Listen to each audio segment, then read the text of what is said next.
Hello and welcome to episode 4 of Painting with Steven. Good morning, good afternoon or evening depending on where you're watching this. And let's get right into it. So basically, as you can see, I've started off on a black gessoed canvas again, and I'm applying a mauve purple paint to the canvas here in preparation for adding white to make it pop. And this is another Whistler-esque painting. So if you watched episode 3, you'll have heard me talk about James McNeil Whistler and the fact that he painted these things called Nocturnes.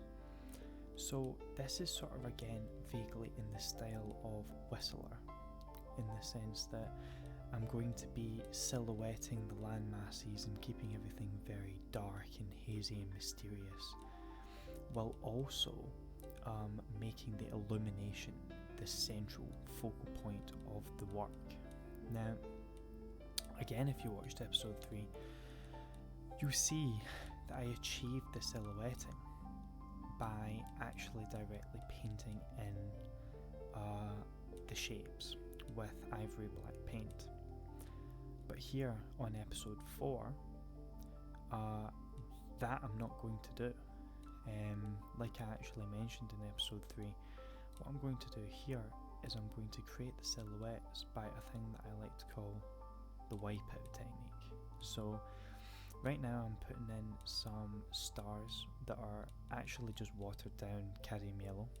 That's all they are, with thinner, and I'm spraying it onto the canvas. And as you can see now, I've got stars all over my land masses and that obviously isn't the effect I'm going for. So I'm getting a rag that's got thinner applied to it, and I'm wiping out that landmass just to get it black again, to show and expose the black of the canvas underneath.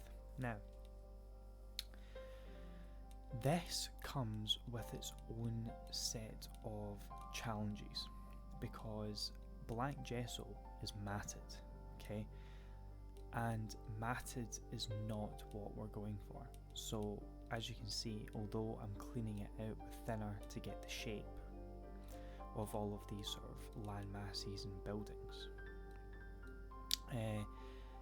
this work isn't going to actually be officially finished until you've actually painted the painting and it's dried. And I'll explain a little bit more about that later. So right now I'm just adding in little dots of light. So I like to do this just because it makes you think of people out there. You know, if you've ever lived on a coastal town, for example, like I do, or, you know, again, going back to Whistler's works, you can see that this sort of playing around with just illumination, I find it very fascinating, and just I love to do it. It's one of my favourite sort of aspects of Whistler's work, and I like to add just little indications of human life somewhere off into the distance, somewhere off into the horizon, that, you know, we can't see and we can't actually fully comprehend and understand why they're there or what they're doing there. It's just left to the mystery and imagination and discretion of the viewer, and I enjoy that. So that's why I'm adding that in. And that is literally just going in with a thick, so the ones on the left are just a straight cadmium yellow. The one on the right, that's a muddier colour, just to get a slightly different hue to the lights used. So that's actually a cadmium yellow mixed with the purple that I used in the sky, some flake white hue, and I think that's it. just to create like a muddier, slightly off yellow colour. And now I'm cleaning off the black canvas again, just to so it's not got any of that cadmium yellow from the stars in the sea and on the land masses. And you will see that again, this is it sort of looks still matted and almost like incomplete, but the secret to, I think, getting the right look for these Whistler-esque silhouettes is the wiping effect, the wiping away effect gives you that haziness and impressionist, dark, moody atmosphere that you want with a Whistler-esque Nocturne work, but you still have the sort of added issue of the matted black on the canvas. So in order to circumvent that, you need to wait till it's absolutely dry and then add in a varnish, and the varnish will then make those blacks pop again, and that will rejuvenate the work and make it pop like you sort of want it to pop. The blacks will become blacker, and if you're using the right varnish,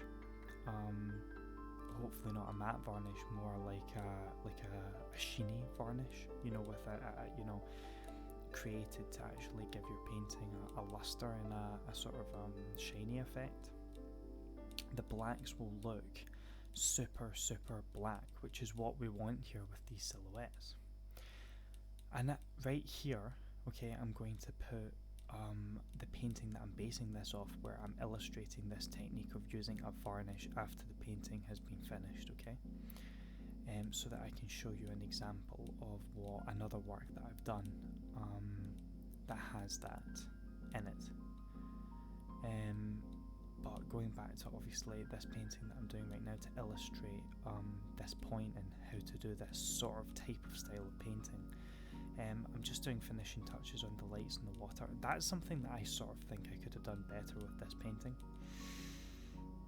Is I like the lights and the water usually to go into the black of the canvas, because I feel like it has more of a striking effect in the eye.